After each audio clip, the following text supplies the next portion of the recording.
샬롬. 당분간 마지막 샬롬일 것 같습니다.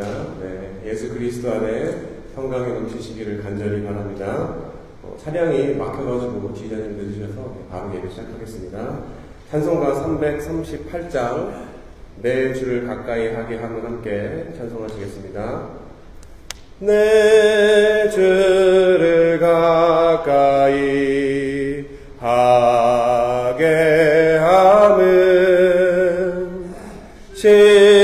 십자가 짐 같은 고생이나 내 일생 소원은 늘 찬송하면서 주께 더 나아가기 원합니다.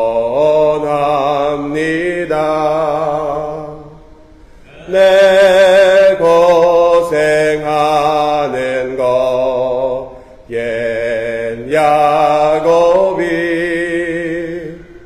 돌베개 베고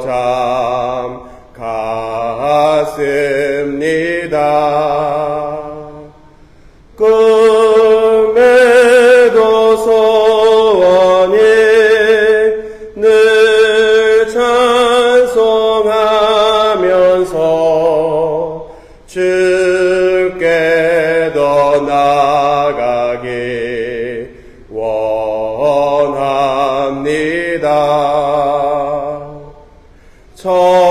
천성에 가는 길 험하여도 생명길 되나니 은혜로다. 천사 날 부르니 늘 찬송하면서 주께 더 나아가기 원합니다.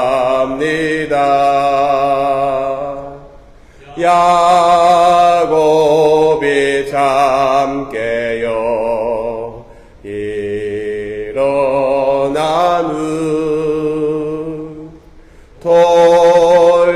돌단을 쌓은 것 본받아서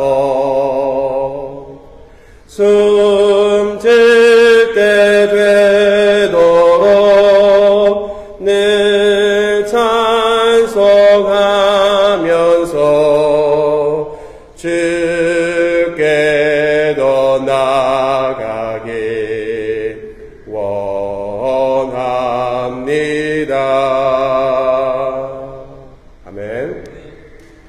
찬송가 407장 구주와 함께 나 죽었으니 함께 찬송하시겠습니다.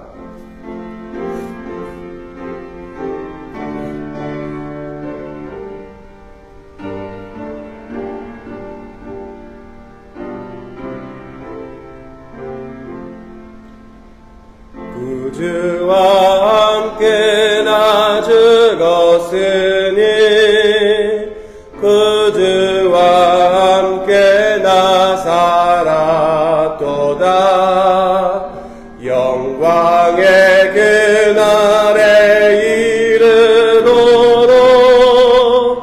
언제나 주만 바라봅니다. 언제나 주는 날 사랑하사 언제나 새 생명 주시나니 영광의 그날에 이르도록 언제나 주만 바라봅니다. 마음속에 시험을 받을 때와 무거운 근심이 있을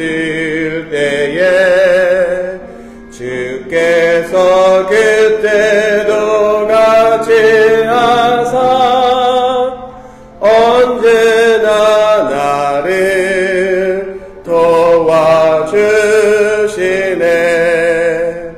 언제나 주는 날 사랑하사 언제나 새 생명 주시나니 영광의 그날에 이르도록 언제나 주만 바라봅니다. 뼈 아픈 눈물을 흘릴 때와 쓰라린 마음으로 단식할 때 주께서 그때도 같이 하사 언제나 나를 생각하시네. 언제나 주는 날 사랑하사 언제나 새 생명 주시나니 영광의 그날에 이르도록 언제나 주만 바라봅니다. 내 몸의 약함을 아시는 주 못 고칠 질병이 아주 없네. 괴로운 날이나 기쁜 때나 언제나 나와 함께 계시네. 언제나 주는 날 사랑하사 언제나 새 생명 주시나니 영광의 그날에 이르도록 언제나 주만 바라봅니다.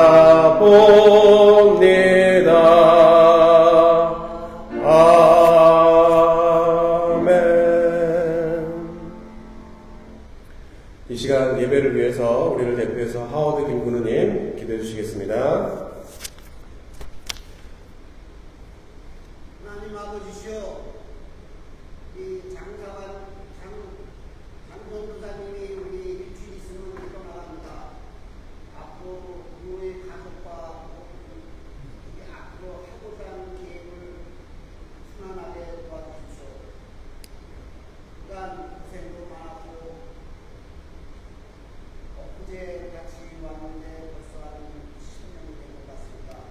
아무쪼록 이 장 때문이가 하고자 하는 일이 힘들더라도 예수님 힘을 주시고 순탄하지 않아도 예수님 힘을 더 주셔갖고 우리가 이 장로부사님이 앞으로 가는 길이 빛나게 도와주십시오.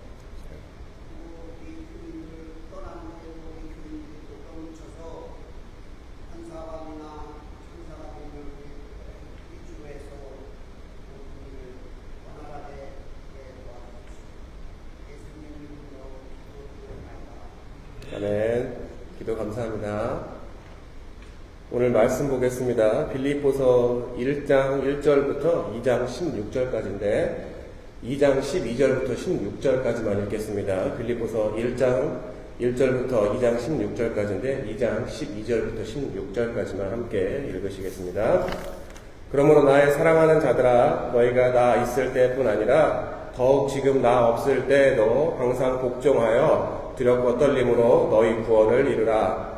너희 안에서 행하시는 이는 하나님이시니 자기의 기쁘신 뜻을 위하여 너희로 소원을 두고 행하게 하시나니 모든 일을 원망과 시비가 없이 하라. 이는 너희가 흠이 없고 순전하여 어그러지고 거스리는 세대 가운데서 하나님의 흠없는 자녀로 세상에서 그들 가운데 빛들로 나타내며 생명의 말씀을 밝혀 나의 다름질도 헛되지 아니하고 수고도 헛되지 아니하므로 그리스도의 나로 자랑할 것이 있게 하려 함이라. 아멘. 무슨 설교를 해야 할까? 한 주간 너무나 많은 고민을 했습니다. 아니 언제가 될지는 몰랐지만 만약에 마지막 설교를 하게 되면 무엇을 할까 하고 항상 고민했던 것 같습니다. 기도하던 중에 제 인생, 특별히 하나님을 예수 그리스도를 통해서 만난 회심의 사건 이후에 제 삶의 좌우명이 무엇이냐고 누군가 물어본다면 자신 있게 말할 수 있는 세 가지 준비: 죽을 준비, 설교할 준비, 이사할 준비가 갑자기 떠올랐습니다. 이것은 제가 사관학교 지원할 때 60초짜리 간증 동영상에도 있지만 아시시 사관님이 남궁국 전체 사관 후보생을 결정하는 자리의 멤버로 발탁된 이후에 마지막 미팅에서 그 영상을 듣고 난 이후에 사람들에게 물어봤답니다. Ready to die, 죽을 준비가 되었다고 하니까 서로 물어보면서 어떻게 생각하시냐, 저렇게까지 얘기하는데 더 말할 말이 있겠냐라고 하면서 그 제 간증이 후보생활을 결정하는데 확신을 준 결정적인 말이었다고 저에게 이야기를 했습니다. 그래서 그동안의 시간들을 제가 쭉 돌이켜봤습니다. 죽을 준비야 매일 하는 거지만 여러분 아시다시피 2020년 팬데믹 터지고 나서 얼마 안 돼서 제가 정말 우리가 죽음을 맛보는 걸 요단강 건넜다고 하죠. 발목까지만 담그고 왔습니다. 정말로 제가 제 일생 가운데 그렇게 죽음의 문턱에 서본 적은 없었던 것 같습니다. 그렇게 죽을 준비를 했습니다. 그리고 설교할 준비입니다. 한국에서 중고등부 사역을 만 4년 넘게 했습니다. 그래서 1년에 52주, 50번만 치면 4년을 했으면 설교를 몇 번 했죠? 대략 200번이죠. 네. 그리고 미국에 유학 가서 이민교회에서 학교 다니면서 4년 반을 제가 섬겼는데 중고등부만 하면 1년에 50번씩 4년이면 200번. 그리고 마지막 남은 2년은 그 학생들이 졸업해서 청년이 돼서 청년 설교를 2년 동안 했습니다. 그래서 100번, 도합 한 300번 정도 했습니다. 그리고 제가 구세군에 지금 8년이 넘었는데 8년 차입니다. 처음 4년은 중고등부 청년만 대략 4년이니까 한 200번. 그리고 나중은 토요 기도회 주일 포함해가지고 일주일에 2번 하면 대략 400번. 다 합쳐보니까 한 총 100번 정도 설교를 한 것 같습니다. 여기 사관님에 비하면 정말 세 발의 피지만 제가 생각해보면 회심한 이후에 거의 일주일, 2주일 빠진 적이 없이 계속 설교를 했던 것 같습니다. 그리고 이사갈 준비에 대해서 한번 생각해봤습니다. 제가 결혼하기 전에도 집에 여러 가지 어려움이 있어서 10번 정도 이사했던 것 같은데 결혼한 후에도 한국에서 2006년에 결혼해서 2011년도에 제가 유학 왔는데 5년 안에 4번 이사를 했습니다. 그리고 미국에 오는 것 포함해서 얼마 전까지 해서 총 7번을 이사를 했습니다. 그러면은 제가 회심한 이후에만 11번이고 제 평생을 동안 20번 정도 이사를 했죠. 네. 이런 지난 제 삶을 그러면 움직일 수 있었던 한결같은 힘이 무엇일까? 뭐 때문에 나쁜 표현으로 내가 왜 이러고 살지? 라는 생각이 들었습니다. 그래서 회심하기 이전에 제 삶을 돌이켜보니까 제가 한번 말씀드린 것 같아요. 제가 제 스스로를 3개월짜리 인생이라고 불렀습니다. 왜냐하면 3개월 이상 뭐를 꾸준하게 해본 적이 없습니다. 주유소에서 기름을 넣는 아르바이트 했습니다. 주유소에서 탱크롤이라고 하죠. 네, 유조차를 몰고서는 배달하는 일도 했습니다.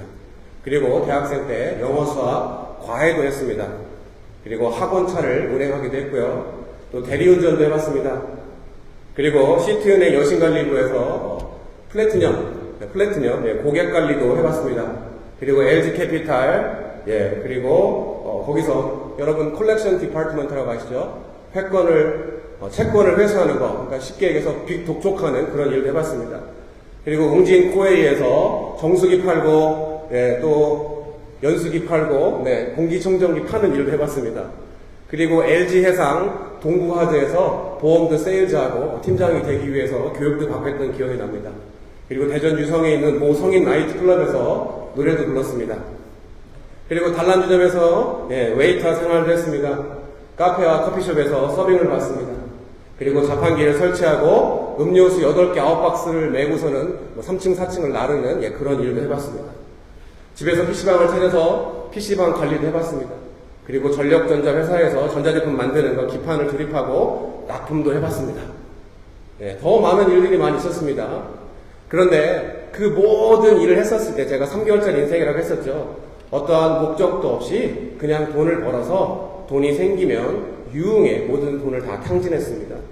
그리고 일을 하다가 마음에 안 드는 상사거나 상사를 만나거나 안 좋은 사람 만나면 그 자리에서 욕을 하고 그만둘 정도로 그러한 삶을 살았던 저의 모습이었습니다. 회심하기 전에는 제가 특별히 하고 싶은 것도 없었고 제대로 노력해보지도 않고 항상 제 자신과 환경을 탓했던 사람입니다. 그런데 아까 초반에 말씀드린 것처럼 죽을 준비, 설교할 준비, 이사할 준비, 회심 이후에 한결같이 한국, 미국 포함해서 신학 공부를 10년을 했습니다. 그리고 사역을 대략 17년 정도 했습니다. 그러면 그렇게 할 수 있었던 이유가 무엇일까라고 제가 계속해서 기도해보고 생각해봤습니다. 정말로 진지한 고민의 시간이었습니다. 오늘 본문 읽진 않았지만 제가 1장부터라고 말씀드렸죠. 2장 5절에 이렇게 이야기합니다. 너희 안에 이 마음을 품으라 곧 그리스도 예수의 마음이니. 전후 맥락을 고려해서 요약하자면 교만함을 내려놓으라는 구절이었습니다. 그리고 이 구절이 제가 사관학교 가기를 위해서 기도하던 찰나에, 아니 제 사역에 대해서 아까 말씀드린 것처럼 17년이라는 세월 동안 제가 한 길을 갔던 그 신학과 또 공부와 사역에 대해서 진지한 고민 중에 앞으로도 계속 그래야 되지만 마지막으로 제 자신을 내려놓음에 확신을 얻은 그 말씀이 바로 빌립보서 2장 5절의 말씀이었습니다. 무슨 말입니까? 2019년부터 사관학교 학생 후보생으로 있으면서 별의별 일을 다 겪었습니다. 여러 가지 자존심이 상하는 일도 있었고 화가 나는 일이 있었고 또 짜증나는 일이 있었습니다. 죄송합니다. 표현이 그렇지만 아니 저런 것도 사관학생이야? 그런 사관학생이 사관이 됐기 때문에 아니 저런 것도 사관이야 라고 제 안에서 불평하는 말들이 쏟아져 나왔습니다. 그래서 고민하다가 작년 10월경에 아시시 사관에게 크리스마스 전에 뭔가 일이 구체적으로 진행이 안 되면 크리스마스 끝나고, 크리스마스 때는 열심히 해야 되니까 크리스마스 끝나고 진지하게 사관학생으로 사관학교에 가는 것에 대해서 고민해보겠다고 제가 운을 띄웠습니다.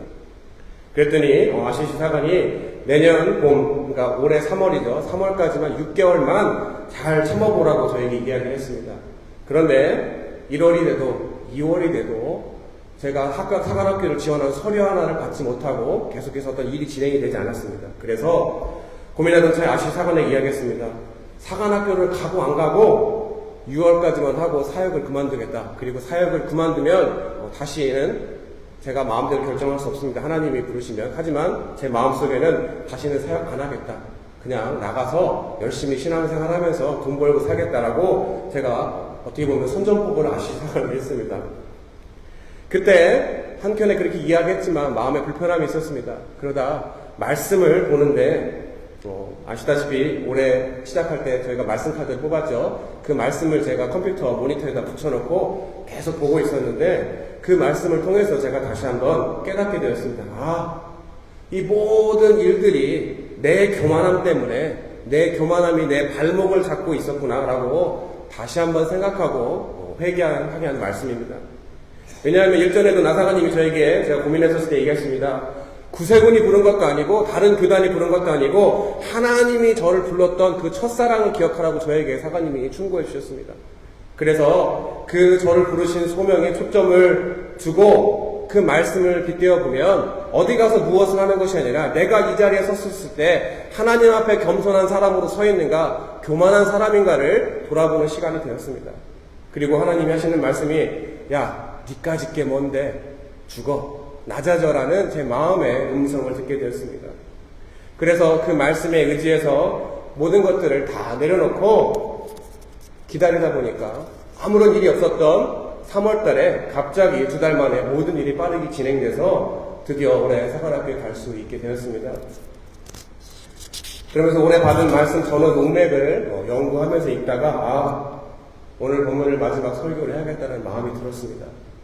그러면 2장 5절에도 나와 있지만 그리스도의 마음을 품으라고 한 그 근거가 어디에 있습니까? 다 읽지 않았지만 제가 간단히 말씀을 드리면 1장을 쓰게 된, 그리고 그 배경을, 전체적인 배경을 포함해서 설명해보면 복음을 전하는 일에 사도가 된 바울이 감옥에 갇히게 되었습니다.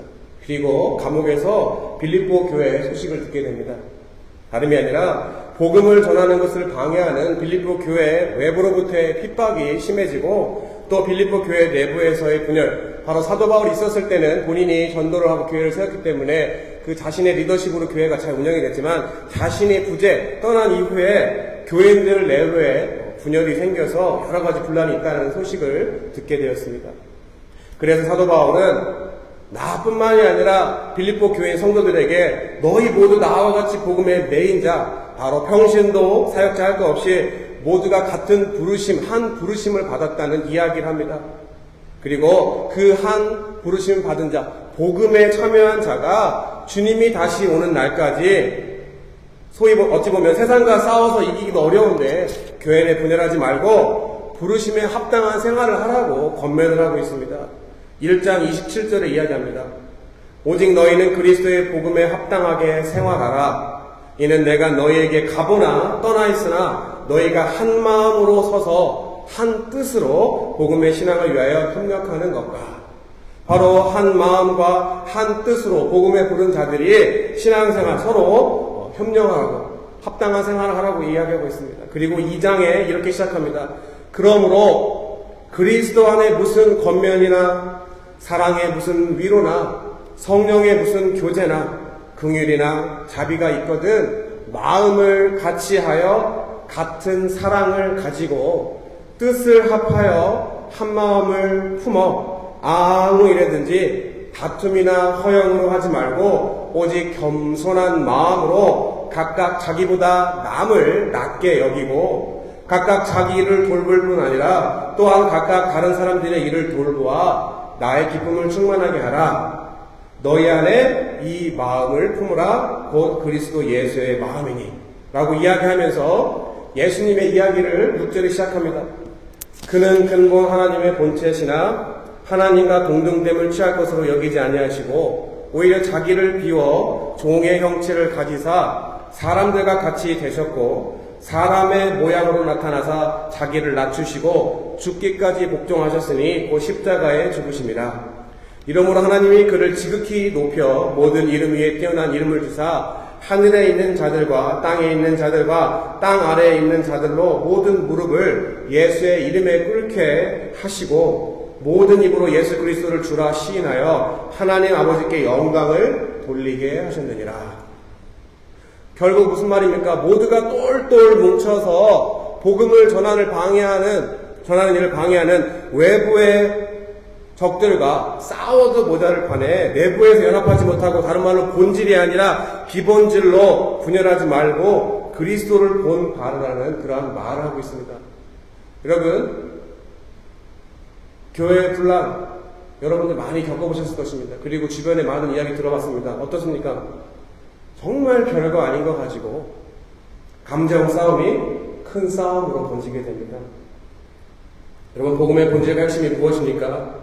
예수님이 죄된 사람과 하나님을 연합하기 위해서 자신을 못 박은 자까지를 위해서라도 십자가에 달려 돌아가시고 철저하게 죽으셨을 때, 오늘 본문에 나와 있지만 내가 바로 예수님이 주체가 아니라 하나님이 죽은 예수 그리스도를 다시 살리시고 그런 말미암아 모두를 연합케 하시고, 그렇기 때문에 하나님께서 모든 이름 위에 뛰어난 이름을 허락하셨다는 것입니다.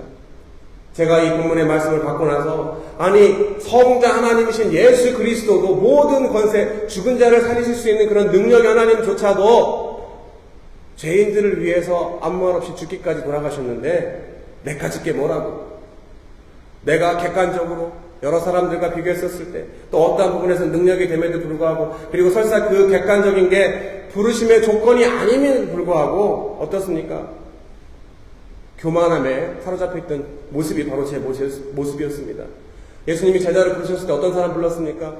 종교 지도자들, 학식이 있고 명문가 또 어떤 그러한 배경이 좋은 사람들 부른 것이 아니라 어떻게 보면 자기 영광이 없는 사람들을 예수님께서 제자로 부르셨습니다. 그럼에도 불구하고 자존심 때문에, 욕심 때문에 굳이 그럴 필요가 없음에도 불구하고 비본질로 인해서 마음 상해하거나 열내지 말아야 되는데 제가 거기에 너무나도 빠졌던 것 같습니다. 여러분, 다시 말합니다. 복음이 무엇입니까? 복음의 메인자들. 복음 말 자체 그대로가 기쁜 소식. 무슨 기쁜 소식입니까? 그리스도의 복음이라고 하죠. 그리스도의 기쁜 소식이 도대체 무엇입니까? 바로 구원의 기쁜 소식입니다. 그러면 무엇으로부터 구원을 받습니까?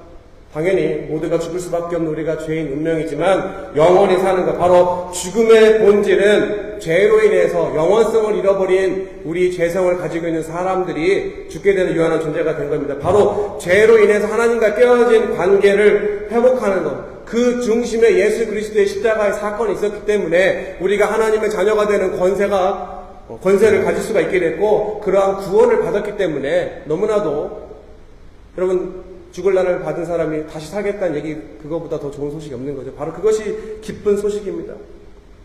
그런데 이러한 구원의 기쁜 소식을 인정하지 않는, 바로 구원받지 못한 사람들, 하나님과 여전히 분리되어지는 세상 사람들의 삶, 인간사를 돌아보면 어떻습니까?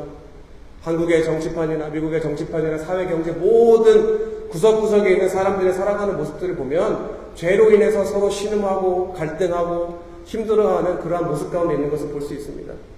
그런데 그런 세상과 똑같이 교회 안에서 서로 으르렁거리고 나 잘난 맛에 살고 남들을 시기하고 질투하고 화내는 것을 하나님이 기뻐하실까요?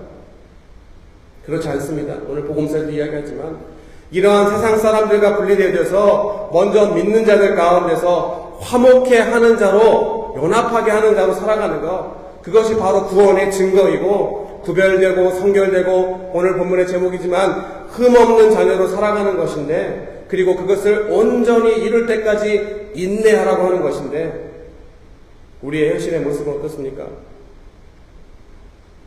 내 눈에, 내 기준에, 내가 쌓아놓은 신앙의 연륜에 다른 사람들을 바라보고 살아갈 때가 너무나도 많이 있습니다. 하지만 내 눈에 잘나 보이든 못나 보이든 그 모두가, 우리 모두가 하나님에게 구원받은 하나님의 자녀입니다.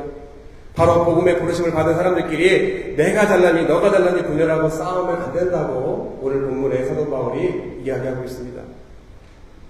제 얘기를 비춰보면 결국 제가 복음을 전하는 일, 본질적인 일보다 바로 교회 안에 비본질적으로 싸우는 것처럼 내가 잘나고 네가 못나서 내가 억울하게 사관학교에 못 가고 하는 것이 아니라, 내가 사관학교를 가고 안 가고 못 가의 문제가 아니라 예수님이 가신 길을 따라가는 예수님의 제자로, 사도로 복음을 위한 고난을 견뎠을 때 나에게 면류관을 주는 것은 구세군도 아니고 교단도 아니고 바로 나에게 면류관을 주시는 예수 그리스도만을 바라보고 갈 때, 그리고 그가 보이신 그 그리스도의 마음을 품고 살아야 하는데, 그러지 못하면 하나님 포기하지 않고 그래도 저에게 말씀을 주시고 깨닫게 해주시면 너무나도 말씀을 통해서 감사한 시간이었습니다.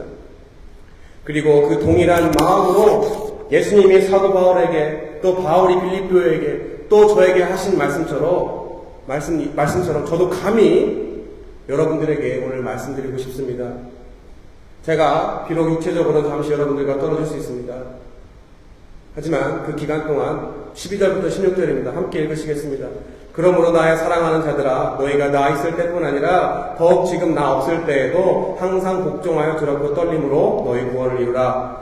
너희 안에서 행하시는 이는 하나님이시니 자기의 기쁘신 뜻을 위하여 너희에게 소원을 두고 행하게 하시나니 모든 일을 원망과 시비가 없이 하라. 이는 너희가 흠이 없고 순전하여 어그러지고 거스는 세대 가운데서 하나님의 흠없는 자녀로 세상에서 그들 가운데 빛들로 나타내며 생명의 말씀을 밝혀 나의 다름질이 헛되지 아니하고 수고 헛되지 아니하므로 그리스도의 날에 내가 자랑할 것이 있게 하려 합니다.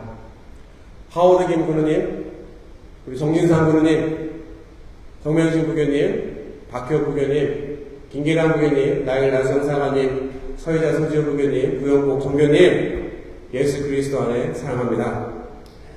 사랑하는 성도 여러분, 제가 마지막 구절 여러분들로 바꿔서 읽겠습니다.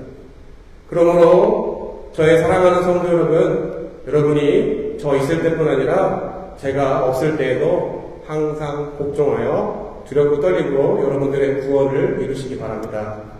여러분들 안에서 행하시는 이는 하나님이시기 때문에 하나님의 기쁘신 뜻을 위하여 여러분에게 소원을 두고 행하게 하시고 계십니다. 모든 일을 원망과 시비가 없게 하고 그로 인해 여러분들이 흠이 없고 순전하여서 어그러지고 거스리는 세대 가운데서 하나님의 흠없는 자녀로 세상에서 그들 가운데 빛들로 나타내서 생명의 말씀을 밝혀 저의 다름질도 헛되지 아니하고 수고도 헛되지 아니하므로 그리스도의 날에 우리가 만나서 서로 자랑하게 할 게 있기 때문입니다. 기도하겠습니다. 하나님,